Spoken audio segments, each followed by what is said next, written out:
Hey, how's everyone doing? Antonio Fletcher back with you once again. Lacey Green is back at it once again, and this time she's giving a defense for trigger warnings.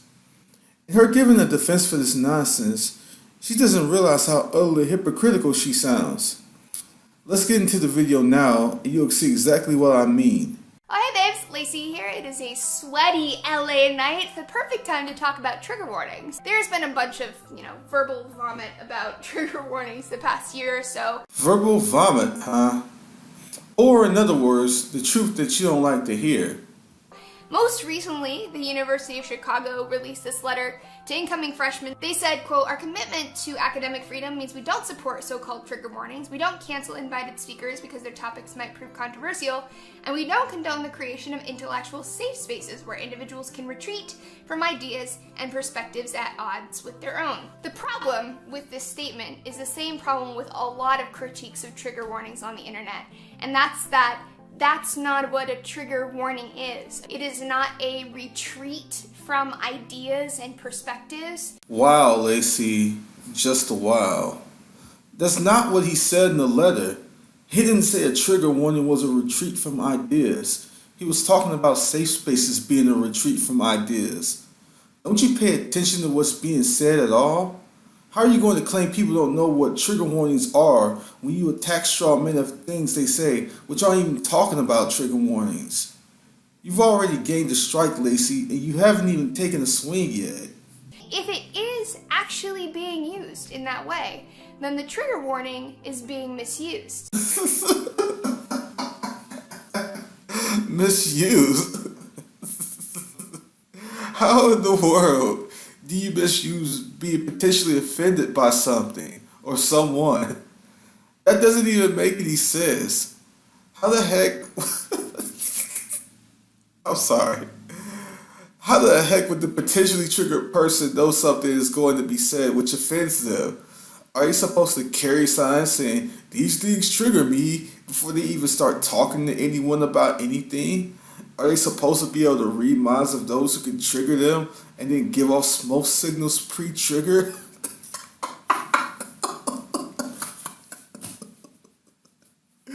Alright. Oh, okay, let's continue on addressing this nonsense. This is hilarious. I first became aware of trigger warnings when I was in college, but it was not in class, it was during an internship. I was working with domestic abuse survivors at a state agency. Trigger warnings exist to give someone a little bit of a buffer before confronting them with information, graphics, whatever that may be deeply painful and upsetting. Well, I hate to break it to you, Lacey, but that's not how it works in the real world. Nobody in the real world cares about your buffers and potential trigger warnings. If you want a buffer, then stay home all your life. You can either stay home or you can experience the real world and learn that what doesn't kill you makes you stronger. They are specifically used in populations which may be experiencing higher levels of trauma to help them cope, compartmentalize, and keep moving forward. Now, I just gotta know, what population is she talking about? Is she talking about those from the inner city neighborhoods? Homosexuals? Women? Because it seems quite often CIS white men get immediately excluded as if there's no possibility they have feelings. They just get told, "Oh, they have white privilege all day." So what populations are she talking about? Now, I think where things got a little bit more complex and thus more controversial is when they were translated for usage in the blogosphere. Now you have online communities that want very specific trigger warnings, people talking about very specific things. I don't think it's up to me to say, people overuse trigger warnings or whatever.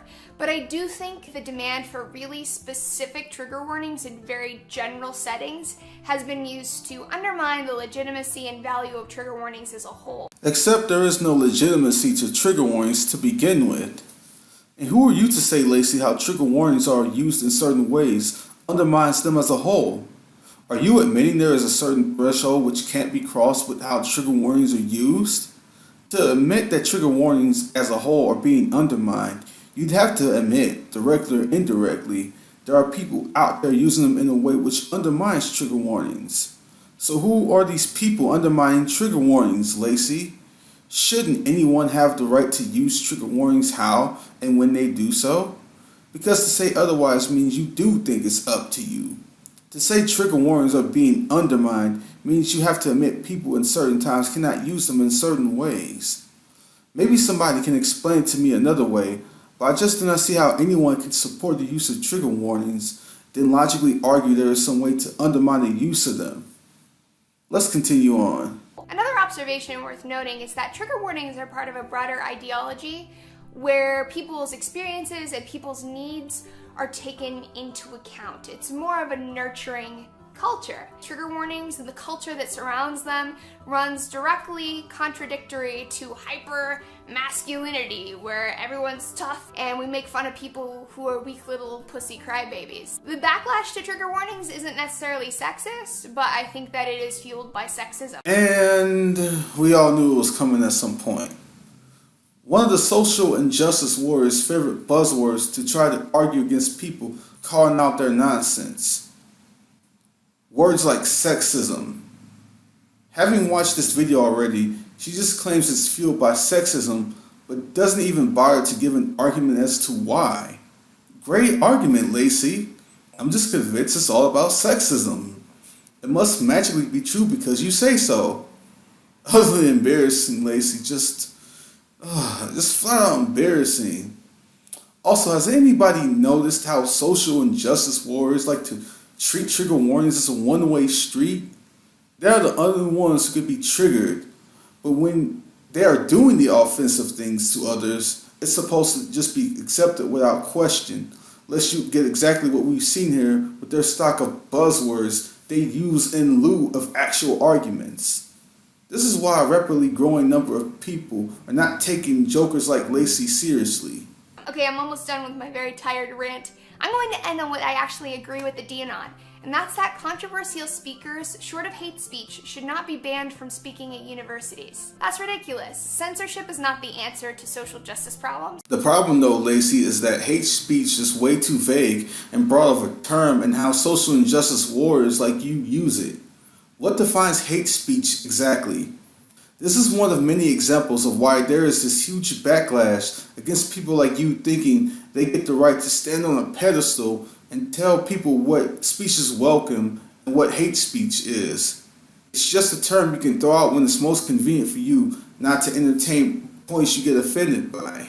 I am intimately familiar with this issue because I have been targeted for censorship. Alright, those are my thoughts. I definitely want to know what you all think. Is this something that has actually affected you at school? I'm particularly curious about that because there is actually some data to suggest that this whole trigger warnings on campus panic is completely overblown in the first place. Like, not a lot of people are actually complaining about this to professors. Good grief, Laci. The issue is not about the mandating of trigger warnings in universities, about the mandating of safe spaces in universities. And it is quite a serious problem, and so much to the degree that the University of Chicago felt the need to address it specifically. You don't have a major university addressing something like that for no reason, for no serious cause of concern. Laci and the rest of her social injustice warriors need to drop this crap with trigger warnings and safe spaces and join the rest of us in adulthood in the real world. And as always, thanks for watching. Like, comment, and subscribe. God bless and peace.